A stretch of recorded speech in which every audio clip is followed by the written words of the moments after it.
Sorn had ruled for 300 years.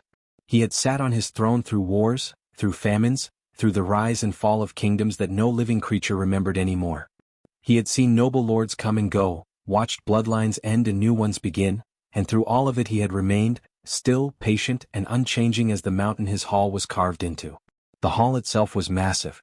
The ceilings stretched so high that torchlight barely touched them.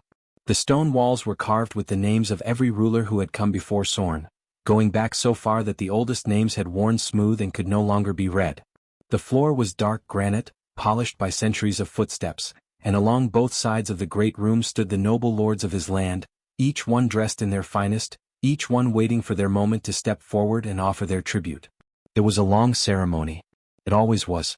Sorn sat at the far end of the hall on a throne that had been carved from a single piece of black stone. He was large even by dragon standards. His scales were deep gray, the color of storm clouds just before rain, and his eyes were the dull amber of old embers. He sat with his wings folded close against his back and his hands resting flat on the arms of the throne, and he watched the lords come forward one by one with the same steady, unreadable expression he had worn for 3 centuries. Lord Fun of the Eastern Valley stepped forward and bowed low. He spoke about his harvest numbers in a flat, rehearsed voice. Sorn listened without moving. Lord Bram of the river settlements came next. He brought a chest of silver coins and spoke at length about trade routes. Sorn listened to that too. Then came Lord Croft, who had a very high opinion of himself and never missed a chance to show it. He talked for considerably longer than anyone else, and several of the other lords shifted their weight and studied the floor while he did. Sorn listened to all of it. He was good at listening. It was one of the things that made him effective as a ruler. He did not miss details. He did not let his attention drift. When a man spoke to Sorn, Sorn heard not just the words but the small hesitations, the careful choices, the things left unsaid. It was a skill built over centuries and it served him well. Which was exactly why, somewhere in the middle of Lord Croft's extended speech about the exceptional quality of his northern timber, Sorn heard it. It was faint. Barely a sound at all, really, just a thin, soft thread of noise coming from somewhere far below the hall, down in the lower corridors where the storage rooms and the servant quarters were. Most ears would have missed it entirely. Every ear in that room did miss it, or at least every noble lord pretended to. But Sorn heard it. A child crying. Not the sharp, sudden cry of a child who had bumped their knee or dropped something. This was quieter than that. Smaller. The kind of crying that happens when a child has already been crying for a while and has run out of energy for anything louder. The kind that means the child does not expect anyone to come. Sorn went still in a way that was different from his usual stillness. Lord Croft was still talking. Sorn raised one hand. Just barely, a small, unhurried movement. But Lord Croft stopped mid-sentence as though a door had closed on him, because when Sorn raised his hand, everyone in that hall knew the conversation was finished. The room went quiet. Sorn looked out at the row of noble lords standing along the walls of his hall. Fine coats, polished boots, carefully maintained expressions of dignity and importance. Not one of them had reacted to the sound from below. Not one of them had so much as glanced toward the corridor. They had heard it. He was certain of that. The hall was quiet enough and some of those men had sharp ears. They had heard it and chosen not to acknowledge it, the way people do when something is inconvenient. Sorn stood up from his throne. He did not announce what he was doing. He did not offer an explanation. He simply stood, stepped down from the raised platform where the throne sat, and walked toward the far end of the hall where the corridor led down into the lower levels of the mountain. His footsteps were slow and even on the dark stone floor, and the lords parted to make way without being asked. He did not look back. Behind him, the hall sat in complete silence. The lords exchanged careful glances. Lord Croft opened his mouth once and then closed it again. Nobody spoke. Nobody followed. The tribute ceremony, which had never once been interrupted in 300 years, simply stopped, suspended in the middle of the afternoon with no explanation and no instruction, because the ruler had heard something none of them had been willing to hear. Sorn walked down the corridor. The air grew cooler as he descended. The torches down here were smaller and spaced farther apart, and the ceiling was lower, and the stone walls were plain and uncarved. This was not the part of the mountain built for ceremony. This was the part built for work, for storage, for kitchens, for the quiet daily labor that kept the hall running and that the noble lords upstairs never thought about. The sound was closer now. Sorn followed it without hurrying, moving through the dim corridors with the calm patience of a creature who had never once needed to rush anything in his very long life. He turned a corner. And he found the boy. The boy was tucked into the narrow gap between a storage room door and the cold stone wall. He was small, younger than Sorn had expected, maybe 5 or 6 years old. He had brown hair that needed cutting and a smudge of ash on his cheek and both knees pulled up tight against his chest. His shoulders were shaking with the kind of quiet crying that had long since run out of tears. He was just sitting there in the dust, making almost no sound at all, with his face buried in his arms. He had not heard Sorn coming. Sorn stopped in the corridor and looked at the boy for a moment without moving. The torchlight was dim down here and the shadows were long and the corridor smelled of old wood and cold stone and whatever was being cooked somewhere deeper in the kitchens. It was not a comfortable place. It was certainly not a place a small child should be sitting alone. Sorn looked at the boy's left arm. Even in the low light he could see it. A red mark along the side of the boy's forearm, still fresh, still raised. The kind of mark that comes from a sharp impact. Not a fall. Not an accident. Something tightened in Sorn's chest, but he kept his face still. He looked down at the floor. Then, slowly and carefully, he lowered himself down until he was sitting on the cold stone of the corridor floor, his back against the wall, his large frame folded as best it could be in the narrow space. It was not a graceful process. He was far too large for this corridor to feel comfortable in, and the stone floor was hard, and his wings had to fold at an awkward angle to avoid brushing the opposite wall. He settled anyway. And then he simply sat there and said nothing. A few seconds passed. Then the boy lifted his head. He saw Sorn and went completely rigid. His eyes went very wide and his breath caught in his throat, and for a moment he looked like he might bolt in any direction that was not toward the large dragon sitting 3 feet away from him. Sorn did not move. He did not speak. He did not reach out or lean forward or do anything at all except sit there with his hands resting on his knees and his amber eyes calm and steady. The boy stared at him. Sorn waited. Slowly, by very small degrees, the rigid terror in the boy's small shoulders began to ease. Not because anything had been said. Not because anything had been promised. Simply because Sorn was still, and stillness after a while feels safer than noise. The boy did not run. He just sat there looking at Sorn with red-rimmed eyes and a wet face and that ash smudge on his cheek, and after a long moment he sniffed once and looked back down at the floor. Sorn sat with him. A minute passed. Then another. Somewhere deeper in the mountain a door opened and closed. The torch at the end of the corridor flickered once in a draft and then steadied. Eventually, in a very small voice, the boy said, "You're the Dragon Lord." "Yes," Sorn said. The boy thought about this. "You're very big." "I am," Sorn agreed. Another pause. The boy wiped his face with the back of his hand, which did not accomplish much. He looked at Sorn sideways, cautiously, the way children look at things they are not entirely sure about yet. "Are you going to tell me to go back to the kitchens?" he asked. "Not yet," Sorn said. The boy seemed to find this acceptable. He settled back against the wall again, though his shoulders stayed tense. His name was Will. Sorn learned this in pieces over the next several minutes, the way you learn things from a child who is deciding whether or not to trust you. Will was 6 years old. His mother worked in the kitchens. Her name was Lena. She had worked in the mountain hall since before Will was born, first with his father, and then alone after his father did not come back from a journey north 3 winters ago. Will had wandered out of the kitchen corridor because he had wanted to see the tribute ceremony. He had not meant to go far. He had just followed the sound of voices up through the lower passages until a steward had found him standing near the entrance to the main hall. The steward's name was Grawl. Will said the name quietly and looked at his arm when he said it, and that told Sorn everything he needed to know about what had happened next. Grawl had grabbed him by the arm and told him that kitchen children did not belong near the hall and that if he was found wandering again the consequences would be worse. Then he had struck him once across the forearm with the short rod he carried for managing doors and supply crates, and sent Will back down the corridor alone. Will had made it this far before his legs stopped working properly. Sorn listened to all of this without changing his expression. He asked no leading questions. He did not rush the boy or fill the silences. He just listened, calmly and completely, the same way he listened to the lords upstairs, except that this conversation mattered considerably more. When Will finished talking he looked at the floor again. "Is my mum going to be in trouble?" he asked quietly. "No," Sorn said.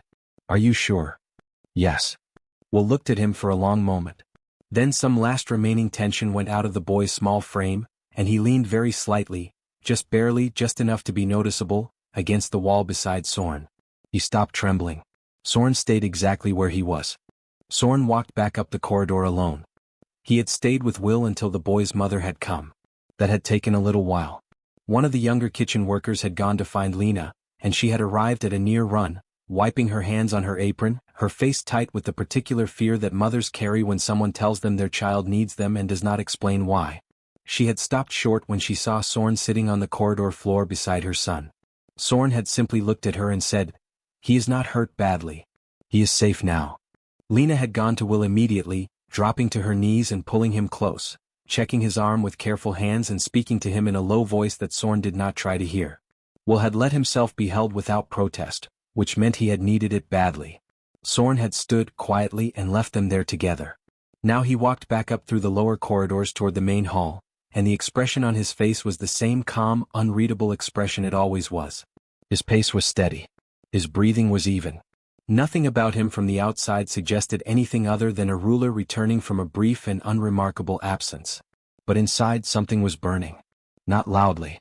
Not with the hot, crackling fury that younger creatures felt, the kind that made hands shake and voices rise and decisions get made badly. This was older than that. Cooler and heavier and far more deliberate. The kind of anger that does not spend itself quickly because it has learned, over centuries, that patience makes it sharper. Grawl had struck a 6-year-old boy with a rod. A child who had done nothing more than follow the sound of voices down a corridor because he was curious. A child whose mother worked long hours in the kitchens of this hall and who had no father to stand beside him. A child who had ended up sitting alone in the dust trying to make himself small enough that no one would notice him. And not one person in that lower corridor had done anything about it. Sorn entered the main hall. The noble lords were still there. They had not left. It would have been improper to leave before being formally dismissed, and none of them were willing to be the one who made that particular error. So they had simply been standing in the great hall for however long Sorn had been gone, talking to each other in low careful voices and pretending that nothing unusual had happened. When Sorn walked back and they straightened and went quiet. He crossed the hall without looking at any of them and took his place on the throne. He sat for a moment in silence, his hands resting on the arms of the throne, his amber eyes moving slowly across the room. Then he said, "Bring me Grawl." His voice was completely level. Not raised. Not hard. Just calm and clear and carrying the particular quality that 3 centuries of authority gives a voice, the quality that makes it unnecessary to say anything twice. Nobody asked who Grawl was. Nobody asked why. 2 of the hall attendants left immediately. The noble lords exchanged glances. Lord Croft started to say something and thought better of it. They brought Grawl in a few minutes later. He was a broad man, somewhere in his middle years, with a close-cut beard and the slightly inflated posture of someone who had held a minor position of authority for long enough to forget that it was minor. He walked into the hall with his chin up, and then he saw the expression on Sorn's face and his chin came down. Sorn looked at him for a long moment and said nothing. Grawl's posture deflated further with each passing second of silence. "You struck a child this afternoon?" Sorn said finally. It was not a question. Grawl opened his mouth. Something about rules, about the boy being where he should not have been, about maintaining order in the lower levels. The words came out rehearsed and careful and entirely beside the point. Sorn let him finish. Then he said, "You are dismissed from your post. Today. You will collect your belongings and leave the mountain before this evening. You will not return." Grawl stared at him. "My lord, I was only—" "Today," Sorn said. The word was quiet. It was also completely final, in the way that only words spoken by someone with absolute authority and absolute calm can be final. There was no anger in it that Grawl could point to. There was no room in it for argument. Grawl left. The hall was very still after that. Sorn turned to his head attendant, an older man named Perth who had worked in the hall for 30 years and who was very good at his job precisely because he understood things quickly without needing them explained at length. "The kitchen servant named Lena," Sorn said. "Her current quarters and her wages. I want both reviewed and changed to something appropriate by tomorrow morning. She and her son are to have full protection under my name. See to it." Perth nodded once. "Yes, my lord." "And find the boy something to eat tonight that is not kitchen scraps." "Yes, my lord." That was all. Sorn returned to the tribute ceremony as though nothing had interrupted it, and Lord Bram, who had been waiting patiently, stepped forward again and resumed talking about trade routes. That evening, Lena came to the entrance of the main hall. She had cleaned up from her kitchen shift and was wearing her better dress and holding Will by the hand. She asked the attendant at the door if she might speak to Lord Sorn, and the attendant, on Perth's instruction, showed her in. Sorn received her simply, without ceremony. Lena stood in the middle of the great hall looking somewhat overwhelmed by the size of it, and then she looked at Sorn and said, "My lord. I don't have the right words. But I want to thank you. What you did today, it took something. Courage or, I don't know the right word for it." Sorn looked at her quietly for a moment. "It required no courage," he said. "Only a conscience." Lena looked at him for a long moment. Then she nodded, slowly, as if that answer had told her something important about the kind of ruler he was.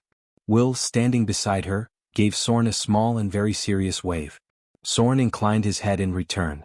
3 weeks after the corridor, Sorn found a rock on his throne. It was a small rock, round and smooth, the kind pulled from a riverbed.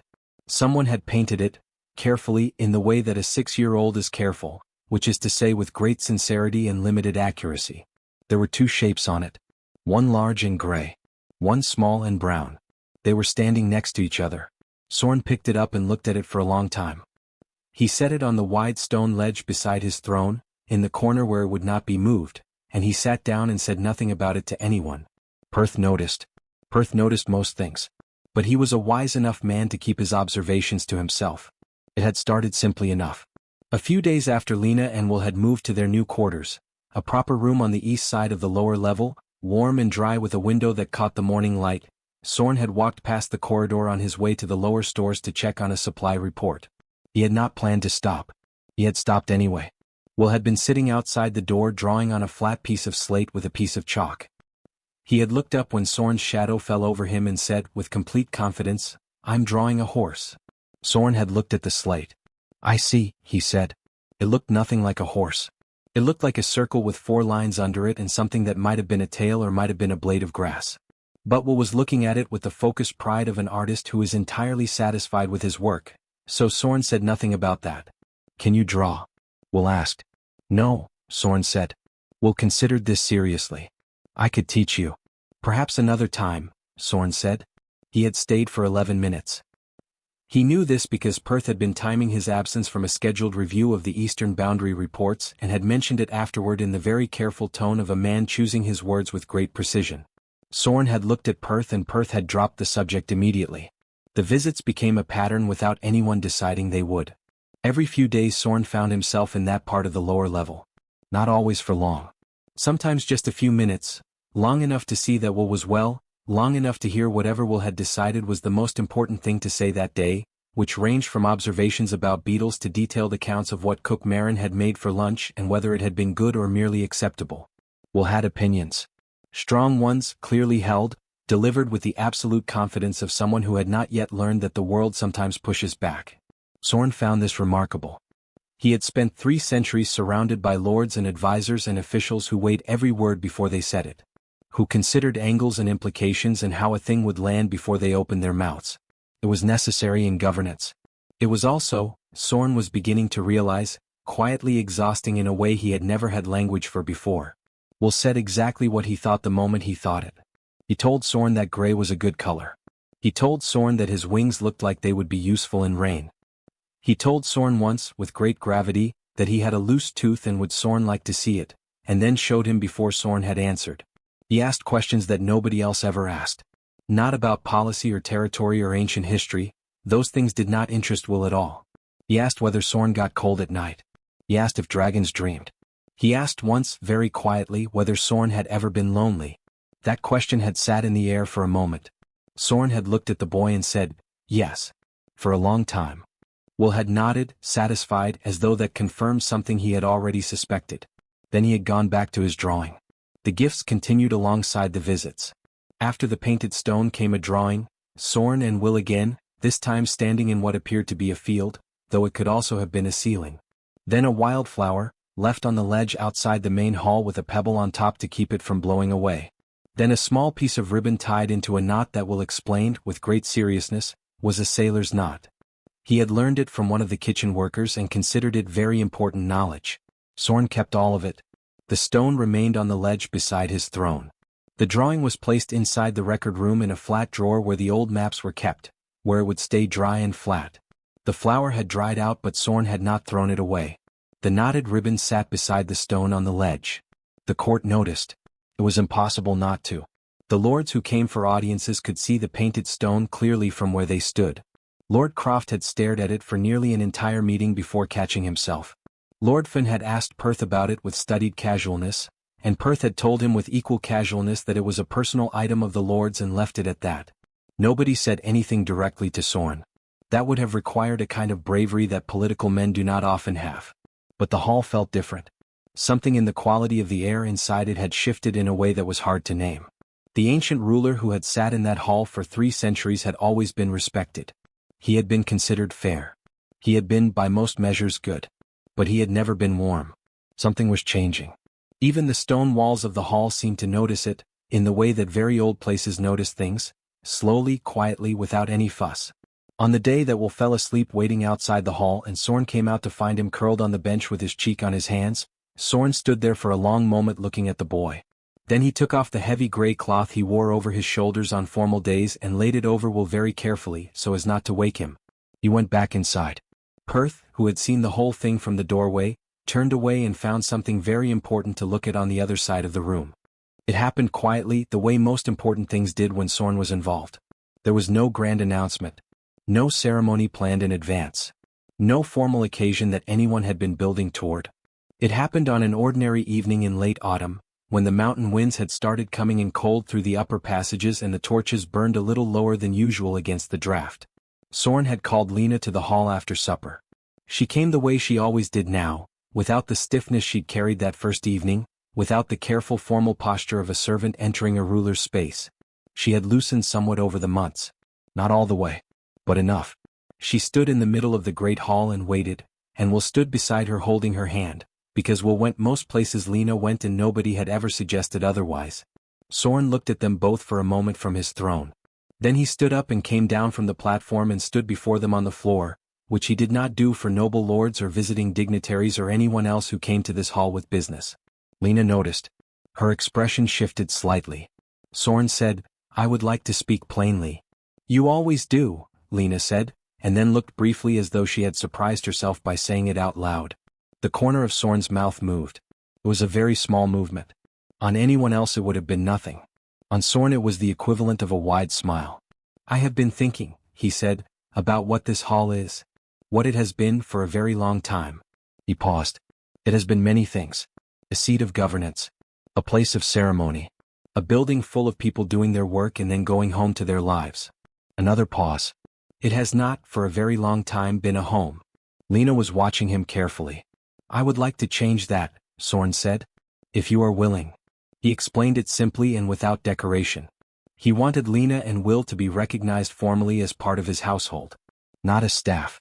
Not as servants under his protection, which was what they technically were now. As family. His household, his name, his responsibility, not because they needed managing but because that was what they had become over these past months whether anyone had said so officially or not. Will, who had been listening with his head tilted to one side, said, "Does that mean I can call you uncle?" Sorn looked down at him. "If you would like to." Will thought about it for approximately 1 second. "I would like to," he said, with the decisive certainty of someone who had already been thinking about it for considerably longer than 1 second.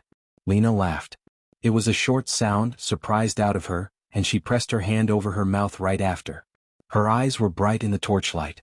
She was quiet for a moment after that. Sorn waited the way he always waited, without pressure, without filling the silence. "My husband would have liked you," she said finally. Her voice was steady but only just. He was a plain-spoken man. Didn't trust people who used more words than they needed. "A reasonable policy," Sorn said. Lena nodded slowly. Then she said, "Yes. We are willing." Perth drew up the formal documents the next morning. They were written simply and clearly as Sorn had instructed. None of the elaborate legal language that such documents usually carried, just a plain statement of what was true. Lena and Will were members of Sorn's household. They carried his name's protection. They were to be treated accordingly by every person in the mountain and every lord in the land. Lord Croft, when he heard about it, had a great many private thoughts about the matter.